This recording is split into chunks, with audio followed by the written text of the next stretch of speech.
PCC President, Sister Alice.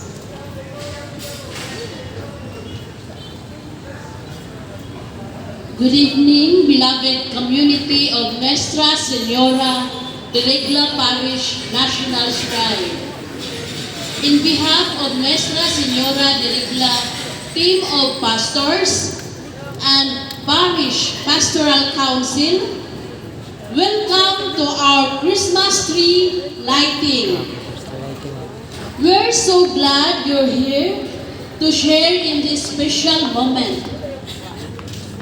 As we light this tree, may it remind us of the true light of the world, Jesus Christ, whose love shines in the darkness and brings hope, peace, and joy to all.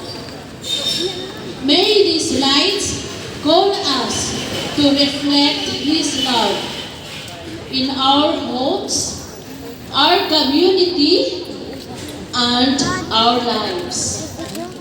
May these lights be a beacon of God's love in this season and always.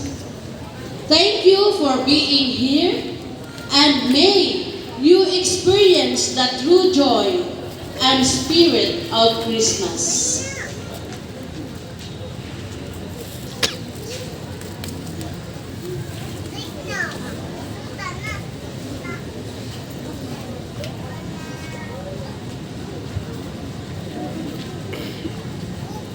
Maayong gabi sa tanan.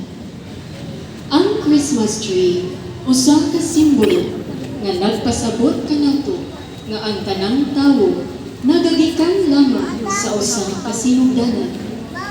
Kita bisan daghan ug nagkalain-lain ang atong mga pinulungan, pamani, nasod, kultura ug kaliwatan nagagikan lamang sa usa ka sinugdanan. Kini mao ang Dios nga atong magbubuhat. Ang Christmas tree kanunay magpahinumdum kanato nga ang tanang tawo lukob sa kalibutan, sumpay kutay sa matag usa ug magdasig kanato sa pagpaningkamot, sa pagpangandoy, sa kahiusahan sa katawhan.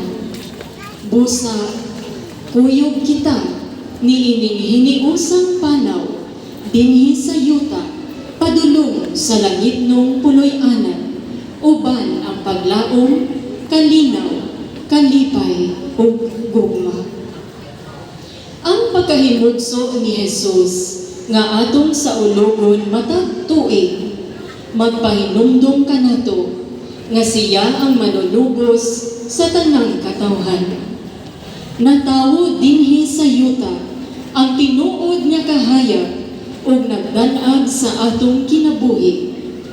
Kining tanang kaliwatan nga gisimbolohan diha sa Christmas tree mao ang giluwas ni Jesus sa iyang pagpasakit, kamatayon sa krus ug pagkabanhaw.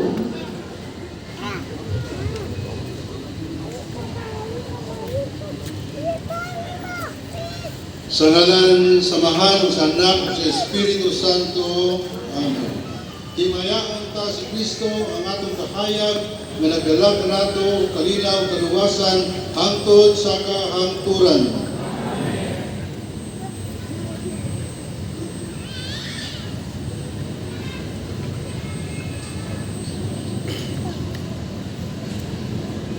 Gikan sa basahon ni Propeta Ezekiel.